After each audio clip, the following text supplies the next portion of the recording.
يخرف نارك على هالسكنة. عليم الله الوحوش ما بتسكنها. شو نسيت اني وحش؟ ولو يا مفيد، إذا كل الناس بتنسى أنا الوحيد اللي ما ممكن أنسى. شايف أحوالك مو ماشي.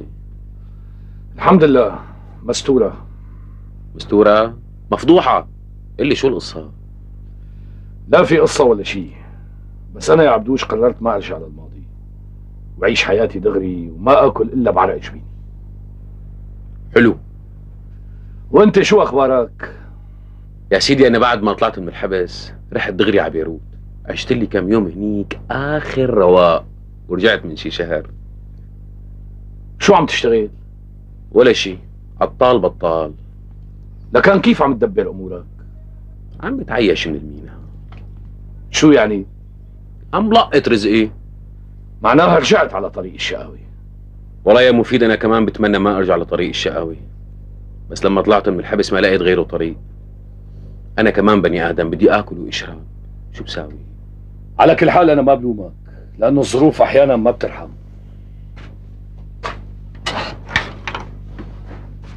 أنت شو عم تشتغل؟ أنا لقبل حوالي شهر كنت صياد. صياد؟ مفيد الوحش اللي قطع دنا بالجحش عم يشتغل صياد. بس هلا شرواك بالخير، عطال بطال وعم ادور على شغل. معناها تعال اشتغل معنا. تعرفت لك على واحد ندل عنده شخطوره، بنغط لنا كل يوم او يومين غطاه ومنطالع اللي فيه النصيب. يعني عم تسرقوا البضاعة من المينا ما هيك؟ اعوذ بالله، شو نسرق؟ انت بتعرفني يا مفيد انا ما بسرق، انا بقنص، والقنص حلال مثل الصيد. لك اسمع مني وتعا معنا بتتعدل امورك، مينا فيها خير كتير. لا اخي انا ما عاد ارجع ابدا. معناها انت بدك تموت من الجوع. شوف يا مفيد، هاي الحرب دخلت سنتها الرابعة والشغل رجع على المينا، وبالمينا في حركة كبيرة، سفن فايتة وسفن طالعة، مراكب، شحن، تحميل، تفريغ، سفر. باختصار الطاسة ضايعة والدنيا قايمة قاعدة. انا ما بتفرق معي ان قامت الدنيا وان قعدت، انا كل شيء بيهمني اني اعيش دغري واكل لقمتي من عرق جبيني. يا سلام على هالكلام. شو الكلام؟ احلى كلام وتمام التمام. حاسس كانك عم تتمسخر ولا؟ يا سيدي عزيز مين ذكرت؟ مين؟ استاذك بالمدرسة. ها شو اللي ذكرك فيه؟ كلمة كان يقول لك اياها. أني كلمة؟ قال يا طولك طول النخلة ويا عالك عال السخلة. لك تضرب ما بردك. هلا فكرك انا هاوي مشاكل، طفران ومالي حدا وشغل ما عندي، شو بعمل؟ عم تروح على قهوة المينا؟ هنيك المقر الدائم لفخامتي. في واحد صاحبي نصحني اني اروح لهنيك، بلكي بيشوفني شي ريس بياخذني وبيشغلني عنده. ايه شو عم تنتظر؟ نصحوني اني ما اروح بالاسابيع الماضية لانه المينا كان فيها مشاكل. ليش عم تتصاصر؟ يا سيدي تذكرت استاذك مرة تانية. وليش بسلامتك وسلامته؟ يا سيدي فعلا يا طولك طول النخلة ويا عالك عال الفجلة. لك شبك انت؟ ليك مفيد، اذا بدك تنتظر لحتى تخلص المشاكل من المينا فمعناتها عمرك ما رح تشتغل، لانه المينا نبع مشاكل ما بيخلص لا صيف ولا شتاء. يعني معقول كل هالنطرة كانت فالصو؟ ايه بس لا تندم لانه ما في شغل. نازل على قهوة المينا اليوم؟ عندي شغل خصوصي. عبدوش عيوني بدي اطلب منك شغلة. اطلب واتمنى. من هلا ورايح ما بتجيب سيرة لحدا اني كنت معك بالحبس، وما بتنادي لي غير مفيد المنتوف. اوف، وليش بقى؟ هيك حابب ابدا صفحة جديدة. ابدا، مين ماسكك؟ خاطرك. مع السلامة.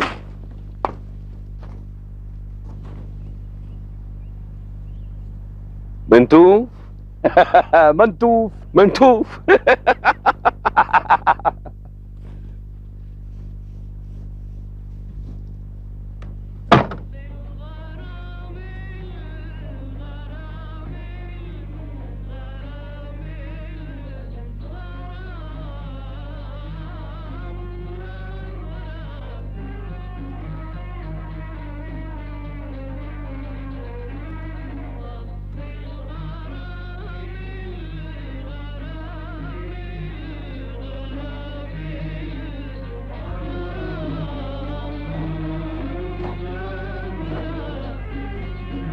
السلام عليكم. السلام.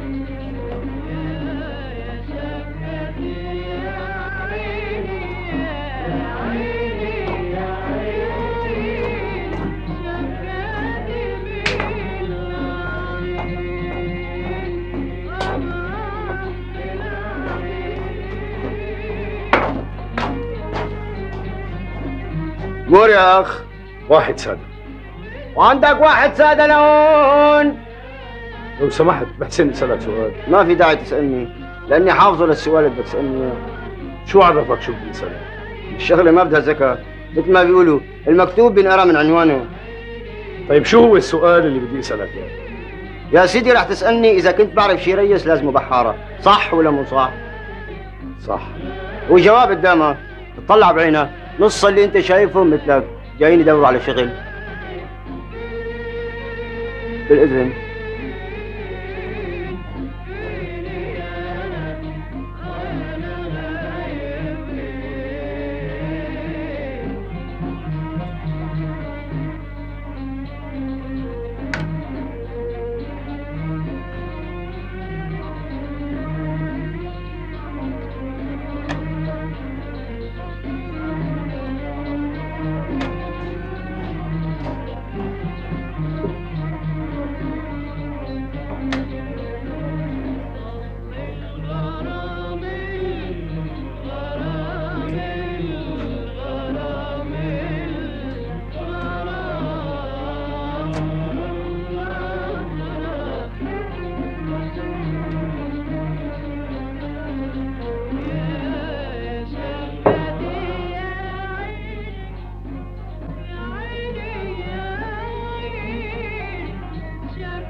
تصدق يا حليش مفيد جبار من الجبابرة، وإذا قدرنا نقنعه يشتغل معنا بنكون قبرنا الفقر لولد ولدنا، بس على الله يوافق.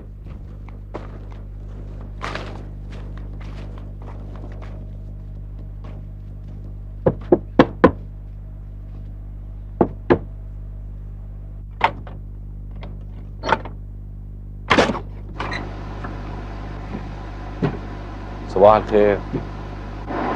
صباح الخيرات. تفضل حليش، جبت لك ضيف.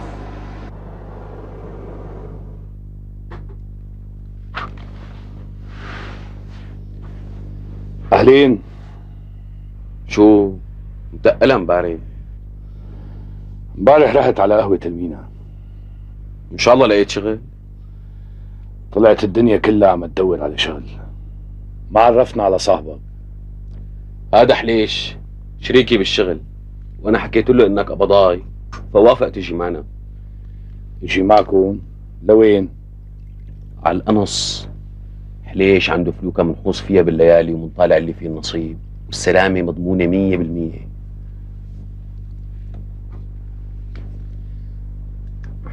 أنا ما بتهمني السلامة، بس الشغلة ما بتواتيني. مع السلامة. لأنا؟ شوفك بالقهوة يا لا تضغط علي. يا أخي أنا ما عم بفهم عليك، لا عندك شغل ولا عندك مصاري، كيف بدك تعيش؟ مو مهم. شو المهم لكان؟ المهم إني حافظ على كلمتي. أنو كلمة؟ لما كنت بالحبس تعرفت على شخص فهمان عبى راسي. قال لي باب الشر واسع كتير، بس باب الاستقامة ضيق كتير، واخذ مني وعد اني ضل دور على الباب الضيق. شو هالصرعة هاي؟ سيب خليه هدول معك ما بين ما الله يهديك وتطلع من هالباب. أطلعك.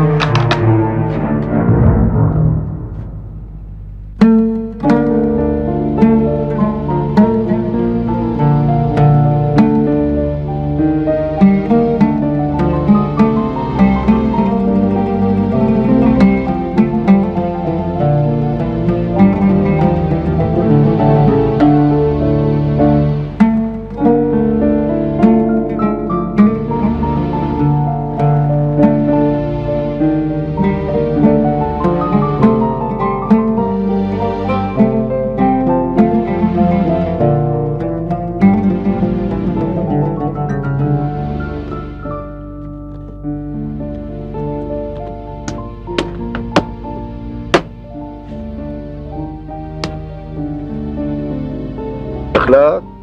شو اخبار هذا صاحبك الاجدب اللي عم يدور لي على باب ضيق لحتى يندهش فيه؟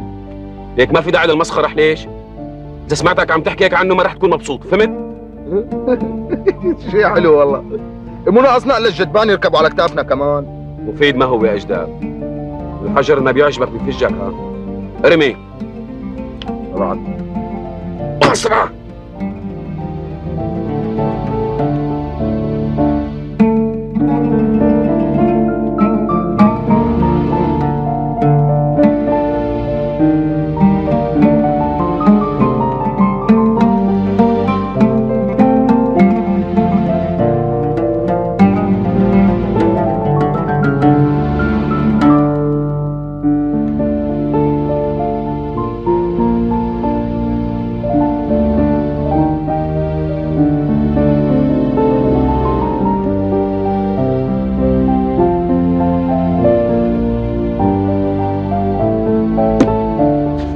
هلا ان شاء الله مفكر انه هذا لعب.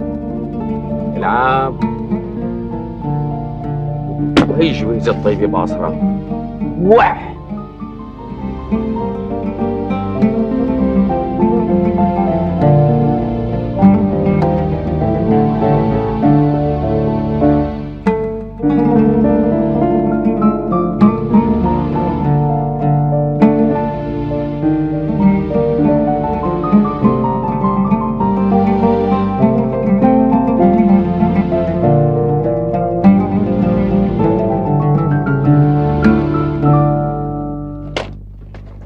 عمي خلاص، روح تعلم اللعب بعدين تعال رجالي عندي.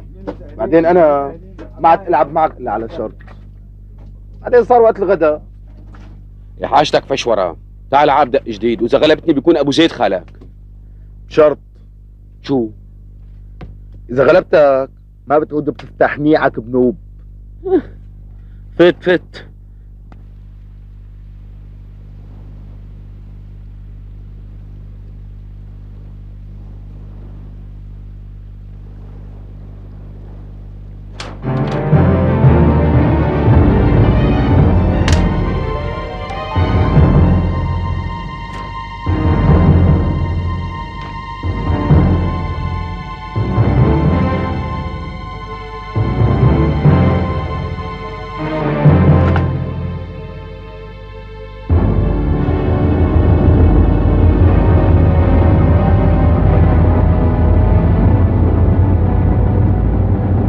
العاب. اجا صاحبك ابو باب ضيق. اهلين مفيد. اهلين عبدوش. وين اختفيت يا ابن الحلال؟ يا سيدي بالنهار بيصيد وبالليل بيجي لهون بلكي بلاقي شغل. شو صار معك؟ على حطة ايدك. مرحبا يا اخ. اهلين، دخلك بدي اسالك شو اخبار هذا الباب الضيق اللي كنت عم تدور عليه؟ ان شاء الله اجتمعت فيه. الحمد لله. عبدوش خليني اشوفك المساء، واذا احسنت تجيب هالقبضاي معك. مع السلامة. ولك انا نبهتك بس انت جحش ما بتفهم.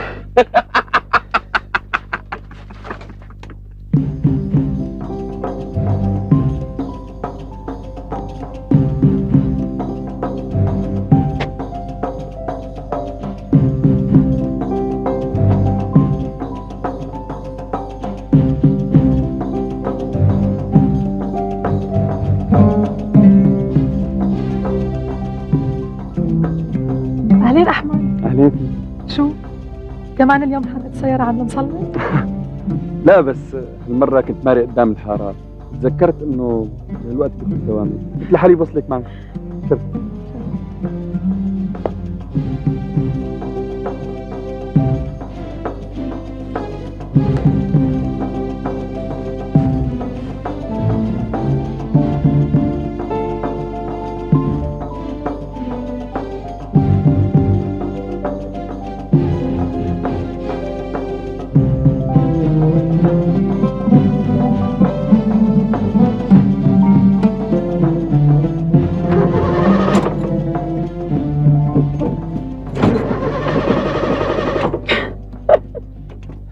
هلا بتشتغل.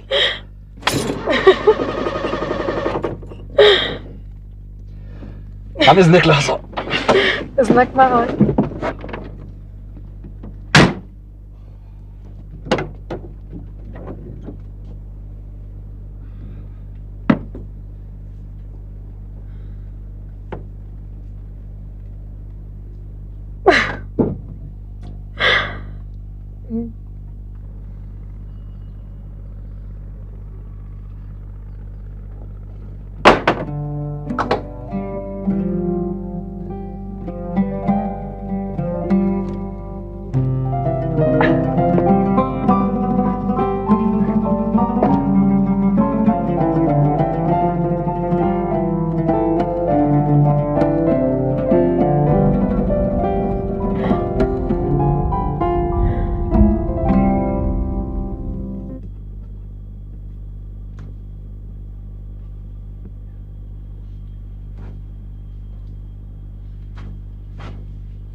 وحش. اهلين عبدوش ابن حلال. غصب عنك. ليش ما جبت حليش معك؟ لك ليش عصيت له على ايده؟ شوف يا اذا سألك عن باب الضيق. انت بتعرف تمام انه كان عم يتمسخر، لا تجدب عليه، ولولا كرامتك لامسح على الرقبه تبعه. والله العظيم قصتك قصة مع الباب الضيق، امتى رح تخلص؟ اوف يا عبدوش، رضينا بالباب الضيق والباب الضيق ما رضي فينا. اخي بدك ما تواخذني بالكلمه، انت قد الفدان والابواب الضيقه ما بتواتي. بس انا عاهدت نفسي اني ما ارجع للسرقه نهائيا. لو كم مره بدي فهمك انه اللي عم نعمله ما هو سرقه؟ لكان شو؟ قنص، والقنص حلال مثل الصيد، هيك كانوا يعملوا العرب ايام زمان. على كل انا قلت له لعبد الجليل انه اذا تسكرت الابواب الضيقه بوشي راح اعتمد على قوه زندي واخذ حقي فيه. ايه ها؟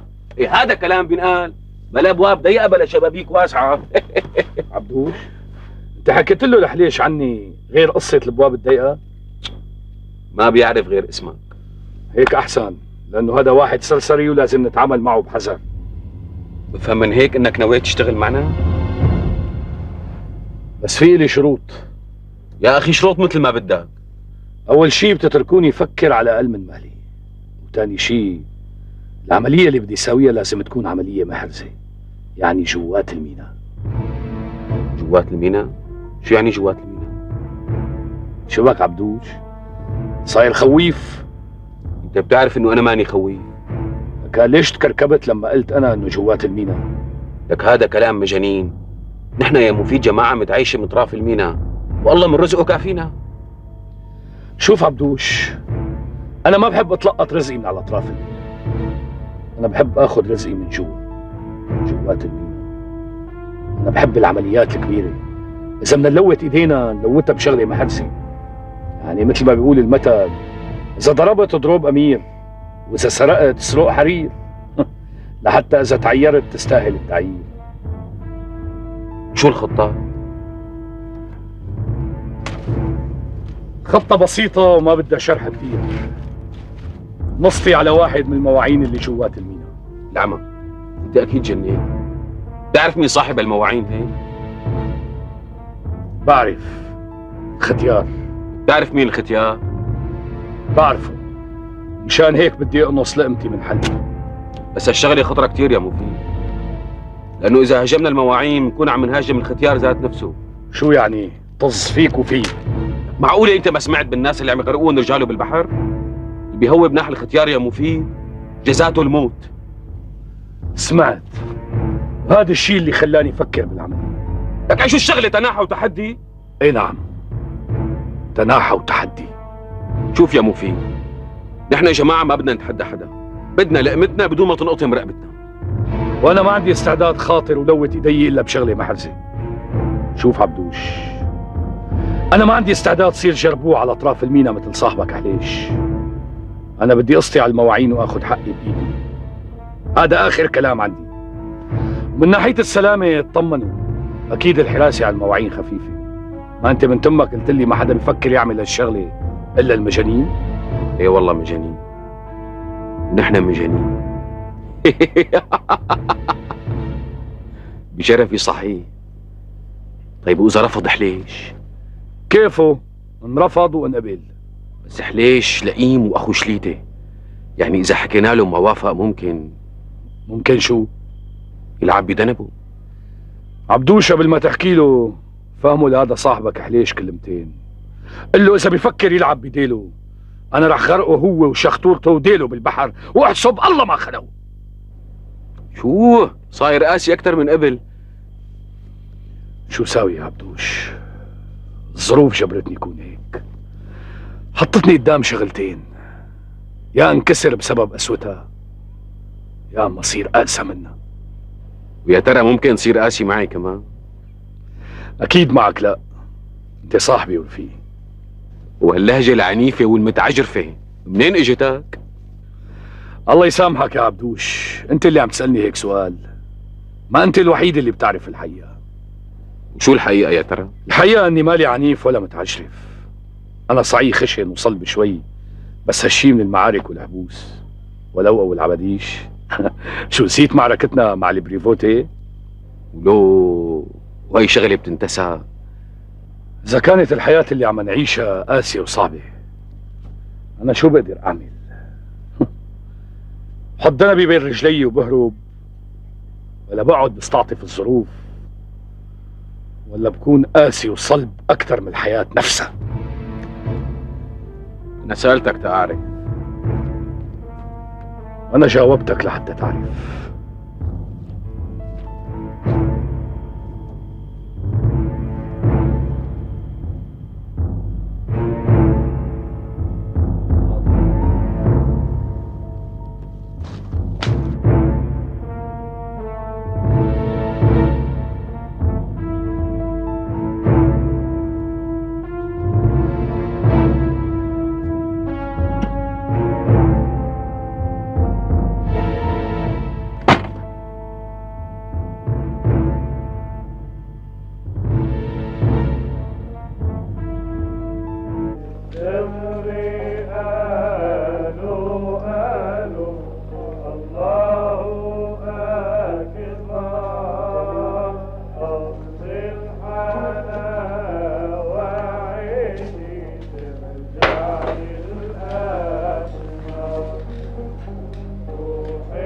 شو يا؟ ليش هيك وشك بيقطع الرزق؟ صراحة يا حليش كنت ناوي ما اجي بنوم. ليش بقى؟ شو تفركست الشغلة؟ بس مفيد كبر الضرب كتير كتير. هات لشوف احكي لي بالتفصيل. اسمع قبل ما احكي لك، لازم تعرف انه مفيد ما هو اجدر مثل ما انت مفكر، عرفت؟ بعدين طلب مني حذرك سلف انه ما تفتح تمك بحرف واحد سواء عجبتك الخطة او ما عجبتك. حلف يمين معظم قدامي انه رح يغرقك انت والشخطورة تبعك اذا بتلعب بدنبك. ليش مين مفكر حاله المنفاخ؟ انا حليش ما فشر يغرقني. المثل بيقول اتقي شر من اذا قال فعل، ومفيد من هالنوع. يا سيدي بلا عم نشتغل لحالنا وماشي الحال. والله يا خيي حليش انا فكرت بالخطة مليح ولقيتها معقولة كتير، ولقيت كمان انه المنطالع بعملية وحدة اكتر من شغلنا بسنة كاملة. شو بتأمروا؟ مثل العادة. على راسي. عندك واحد سكر زيادة وواحد شاي لهون. شو الخطة تبعه؟ نهاجم المواعين الراسية جوات البحر. شو؟ شباك مثل ما سمعت. لك شو صاحبك هذا اهبل؟ اكيد مضروب الجواني تبعه. جد اذا بتاخده على العصفورية بنوبك سواف فيه. اخي انا دورتها بدماغي ولقيتها معقولة كتير. المواعين الراسية جوات البحر ما عليها الا حارس معوني واحد، ومفيد عم يقول انه المكسب إلنا ثلاثتنا والتنفيذ عليه وحده. دورها بدماغك. مندورها.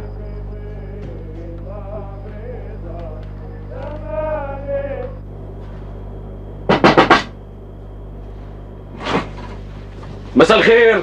أهلين أبو العبديش، مساء الخيرات. شو شايف بوشك حكي؟ يا سيدي حليش انصدم بس قدرت اقنعه، وهو حابب يشوفك ويتفاهم معك. وليش ما اجا؟ وصيته يجيب شوية لحمة وحباشاتهم ويلحقني. جاي هلا. ماشي. يعني أنت موافق على العملية؟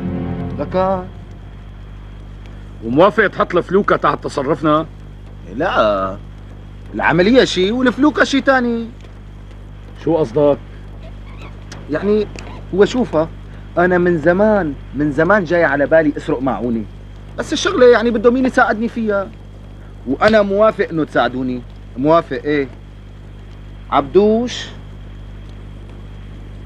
يعني أنت بجوز نعتازك.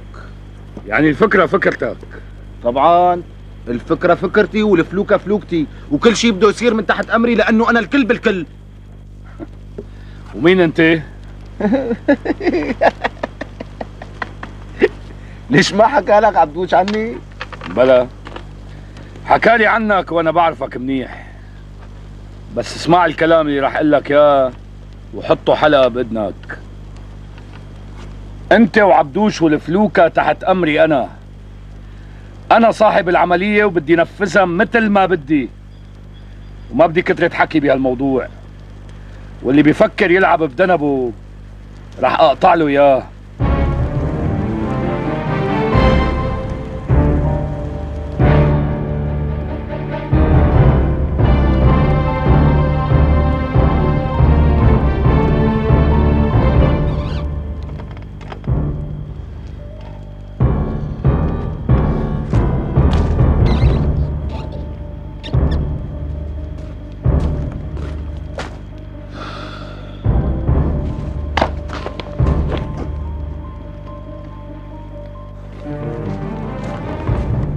اخي شبك شو اخي صاير؟ شو شبني؟ مين مفكر لي حاله هذا صاحبك اللي ما صرنا بالقصر الا امبارح على العصر؟ بعدين ليش هيك عم يحكيني من فوق الاساطيح كانه سبع المرمبا؟ وحياتك لولا غلاوتك عندي لكان صار شيء ما بيريده الله. بس معليش قال شو عامل لي حاله عضلات؟ ها مرحبا عضلات. شو عضلات؟ شو فايدة العضلات اذا كان ما فيهم مخ؟ اخي سمي بالرحمن واسمعني شوي. اخي بسم الله الرحمن الرحيم سمينا بالرحمن. شو يعني؟ ليك حليش انت ما فكرت تصنع المواعين قبل ما قالك على فكره مفيد؟ مزبوط. ها مزبوط. بعدين انت منين طالع لي فكره الراس والدناب؟ الرجال متعهد العمليه من اساسها لمحرابها والفكره فكرته، فشو في داعي للعلاقه المصدقي؟ يعني قلتك زودنا العيار شوي؟ شو زودته شوي؟ زودته شويتين ونص، والمثل بيقول كتر الشد بيرخي. يعني شو بتنصحني ساوي؟ اخي انا برايي هي فكره الراس والدنب بتشيلها من راسك، بعدين بتحسن علاقتك بمفيد والمكسب معك. اخي شلون بدي احسن علاقتي فيه اذا عم يحاكيني من روس مناخيره؟ هالشغله انا بظبطها، انا بتفاهم معه، تيسر انت.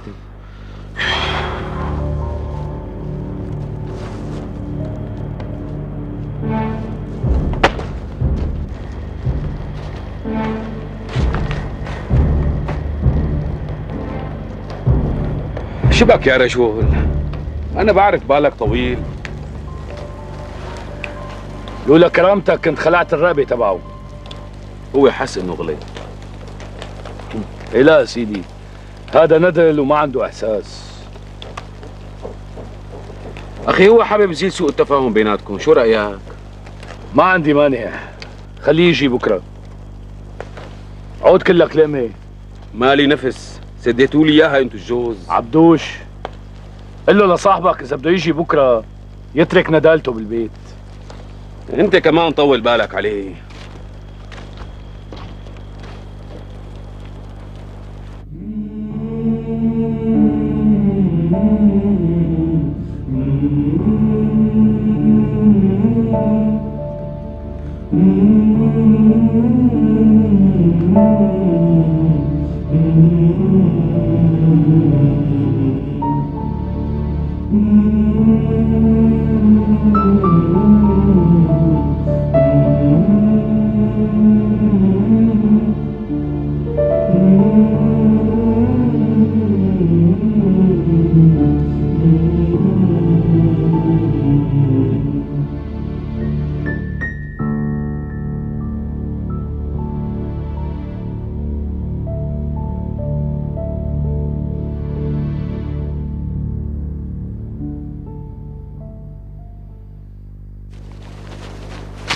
الله يرضى عليك، لا تكبر معلاقك جوا.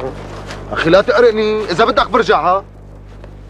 شو صاير لك؟ يا تخو يا كسر مخه، هدي لي حالك شوي ومشاني قصة الذنب والراس بلاها.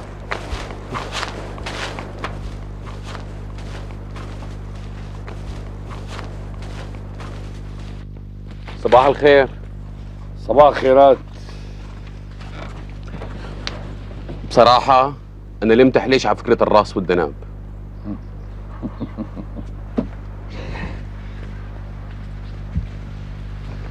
وليش لحتى تلومه؟ فعلا العملية لراس. اذا كان في للعملية راس فهو انا، لانه انا صاحب الفلوكة وانا اقدم منك بالمينا. بعدين يا اخي اذا مو عاجبتكم العملية انسحبوا منها. شو ما فهمك عبدوش انه تترك ندالتك بالبيت قبل ما تجي؟ لك بدي افهم مين انت؟ كيف تسمح لحالك تحكيني بهاللهجة؟ انا مفيد المنتوف وبينادولي مفيد الوحش، بس هذا لقب الوحش مو كتير ظابط علي لاني هادي وادمي وحنين، بس مشكلتي انه عنيد واللي بدي اياه لازم يصير، وانا بدي هالعملية.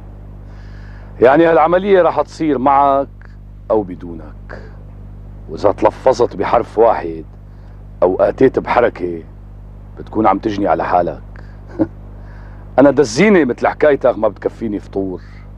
سمعت يا طنيش؟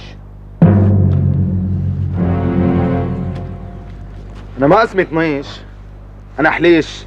انا اسمي حليش على سن ورمح، واذا ما بتعرفني اسأل عني بالمينا، الكل بيقولوا لك. لا انت اسمك طنيش لانك ما فهمت الكلام من اول مرة. بعدين ليش لا اسأل عنك؟ انا عرفتك منيح. انت يا روح امك جرو صغير من فصيلة الهوهو. يعني عواك ما بيخوف، لا جوات المينا ولا برات المينا. لك انت نفسك ما بتعرف مين انت. ومين انا برأيك؟ انت يا عمو حرامي صغير، بتسرق بالليل شغلات تافهة وبتدور بالنهار على مين يصرف لك اياها، وبتقضي عمرك كله عم تهز بدنبك وتتمسح بالرجلين. بالمشرمحي انت واحد سرسري عم تتقاوى فينا، عم تحاول تحطنا ببوس المرتين. اذا قتلنا بنروح على الحبس واذا انقتلنا بتروح علينا. لك شو مفكر ولا؟ اذا عندك شقفة فلوكة مفكر حالك شغلي ونحن المامة؟ انا رح اثبت الك ولكل اخوات الشليت اللي مثلك انه نحن رجال. طول بالك مفيد، ليش مو قصده؟ لا قصده هذا الواطي. فكرنا انه صعليك ورح نضل هيك، مو عرفان انه 100 واحد من شاكلته منا شايفينهم، وانه نحن رجال من هد جبال. يا سيدي حتى لو كنت ابو زيد الهلالي ما بيحق لك توسخ بالكلام لا معي ولا مع غيري، واذا كنت حرامي صغير يعني بتصير تبهدلنا. انا حليش ومعروف بكل المينا، اسال عني وشغلي ماشي ان كان فيك ولا بلاك. فيك؟ لك شبك هول بالتنتوك، كل واحد عم ينفش ليشو على الثاني العمى. هلا بنروح على القهوه ونيك بتحكوا بصوت واطي غصبا عنكم، نتفاهم، اذا عجبنا الشغل اشتغلنا، ما عجبنا كل واحد يروح بحال سبيله والسلام. انا ما عندي مانع، وانت ولا؟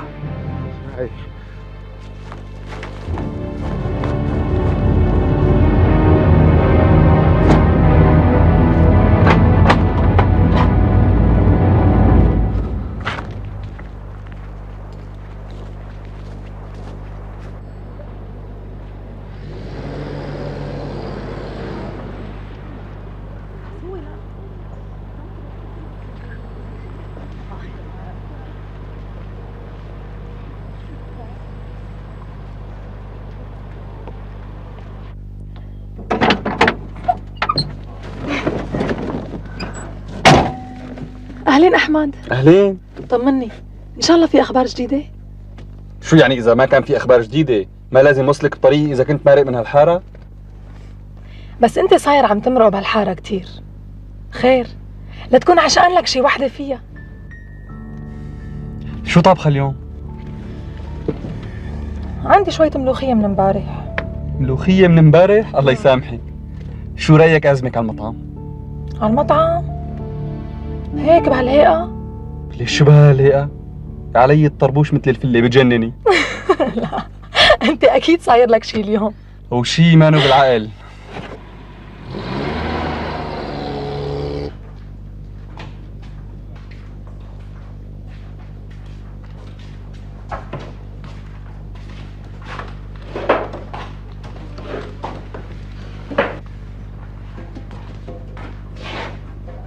يا ميت اهلين وسهلين، شو بيمروا الحبايب؟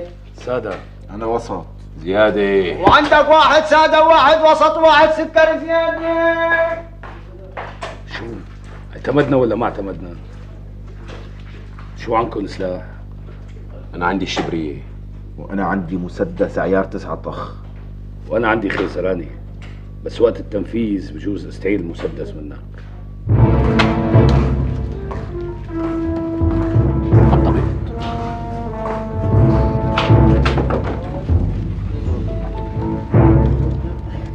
اخي انا رايح هلا الساعة 3 بنبدأ بالمغارة.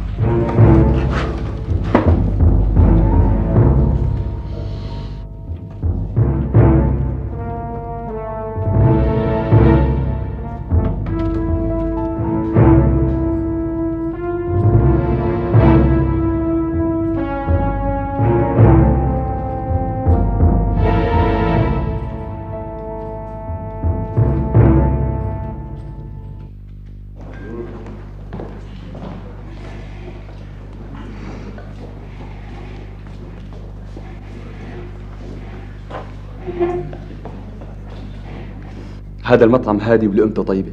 إيه، شو الموضوع الضروري اللي قلت لي إنك ناوي تحكي معي فيه؟ لا تكون الست الوالدة بدها تطالعني من الملحق. لا هذا الموضوع نلف وخلص. انا عازمك اليوم لانه عندي مناسبه خاصه.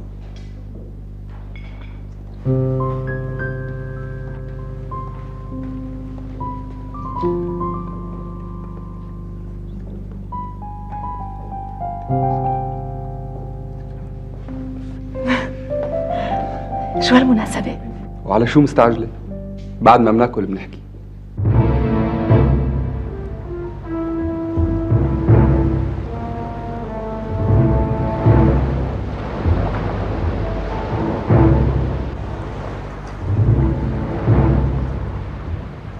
مفيد، انا راح اسبقك.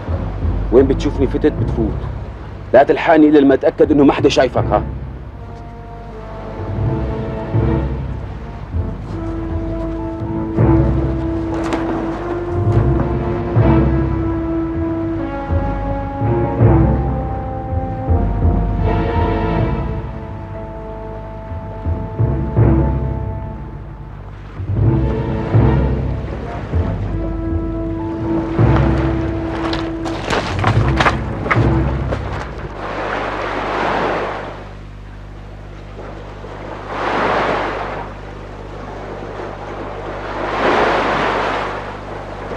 شفت الجماعة جاهزين يدفروا لنا قد ما بنجيب بضاعة. تمام. ايه عبدوش، بدك تقول شيء؟ معناها اليوم الساعة 12. الحمد لله اليوم مرتاحين من خلقته. مين قصدك؟ لك القمر. ليش شبه القمر؟ يا سيدي القمر ألد أعدائنا. القمر عدوك انت وحدك، لأنك وطواط وبتحب العتم. شوف لا تكبر بالحكي، أنا ماني وطواط. طالما مالك وطواط، لكن ليش بتكره القمر ولا؟ يا حبيبي يا مفيد، القمر لهدول العشاق، بس مو للناس اللي بدهم السترة مثلنا. هي أنا مو عاشق وبحب القمر. وجماعة بانياس نسيانون. القمر ما بيناسب شغلنا بنوب. يطز فيك وبالشغل. يا سيدي طز فيك وبكل الخيالين اللي مثلك. لك عم نمزح. خلونا بالجدل وبلا الزعبرة هي. ايه؟ مزبوط. هلا وقت الجد. لا تعيدها ولا؟ أخي أنا بشوف إنه اليوم ما لازم نروح على القهوة المسا بنوب. بالعكس يا طنيش، اليوم بالذات لازم نروح مثل امبارح واول امبارح، نشرب شاي ونلعب باصرة ويكون كل شيء طبيعي. فهمت؟ يلا حليش من خلقتي.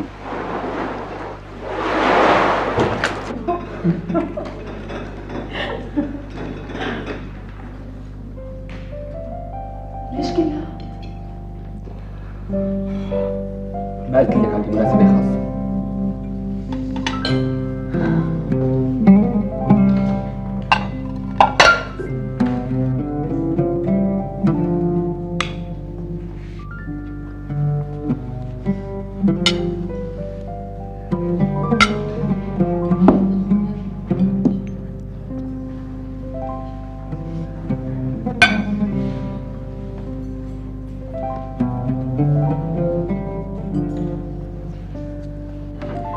ايه احمد بيك، شو هالمناسبة الخاصة اللي عندك اليوم؟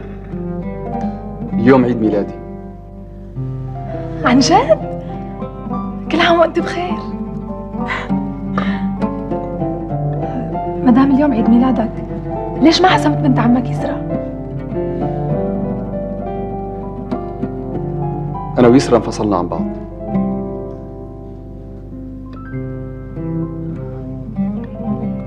ليش؟ شو الحكاية؟ بون ابوتي.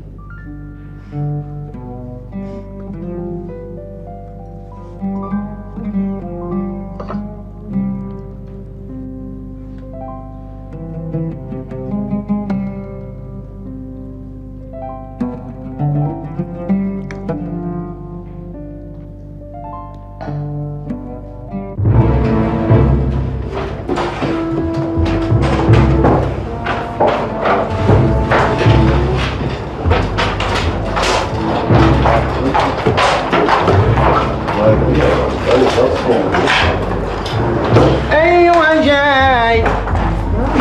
باصرة تلعب بالأربعة إن شاء الله على هاللعب.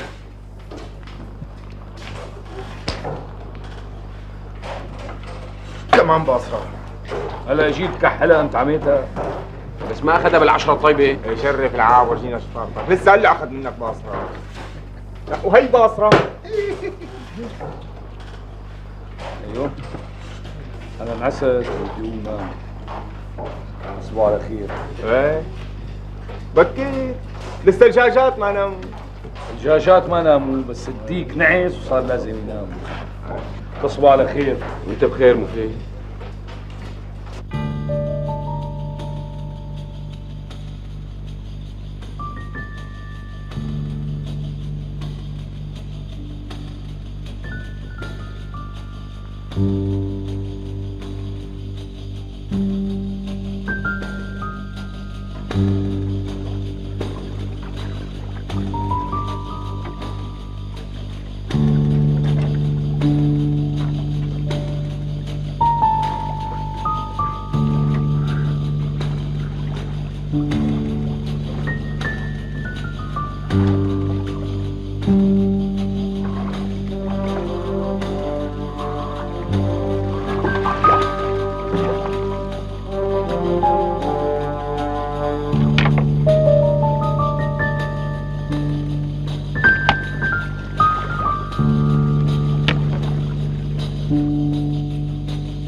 انا بقيان بهالمينا وماني طالع منها لحتى تجيبوا لي هالابن الكلب يلي جرأ يتحداني يسطي على المعونه.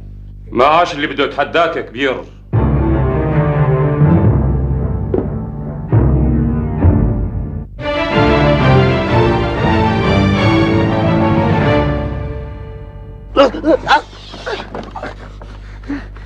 رح ترجع اكيد لانك عاقل. رح ترجع وتطيعني وتشيل الاوهام من راسك. شرف هاي 400. شو اسمه معلمكم بالله فقرة؟ وباينتك انت ورفيقك الاجدب هاد نفس الماركه. صحيح شو اسمه هذا الدب اللي كان قاعد معكم؟ الحرامي كان بشوارب ولا بلا شوارب؟